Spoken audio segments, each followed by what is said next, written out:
Nauubos na ang oras upang pigilin ang aksyong militar ng China laban sa Taiwan.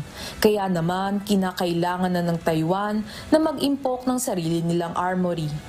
Subalit naaantala ang paghahatid ng mga armas ng US Navy sa Taiwan na siya namang kinwestiyon ng US Congressional Committee araw ng Huwebes, October 26. Ayon sa mga mambabatas, ang bureaucratic delays na ito ng Navy ay humahadlang sa timely production at paghahatid ng mga pangunahing armas sa Taiwan, kabilang ang mga critical na anti-ship missiles. Gayun din, ikinabahala ng komite ang paghina ng produksyon sa loob ng ilang buwan o taon pagkatapos malagdaan ang mga purchasing deals. Nakiusap ang mga opisyal sa Navy na linawin ang mga deadline sa paghahatid ng mga armas, kahilingan para sa mga bids ng mga missiles at magbigay ng mga assessments upang mapabilis ang negosasyon at produksyon.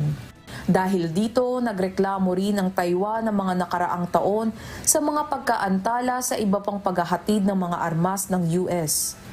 Nakiusap naman ng Taipei sa Estados Unidos kung maaari magkaroon ng alternate suppliers o allies upang makatulong sa mapagkukuhanan ng mga kagamitan. Daryl Angeles, UNTV News and Rescue. Diyos ang aming sandigan, serbisyo publiko ang aming pinahalagahan.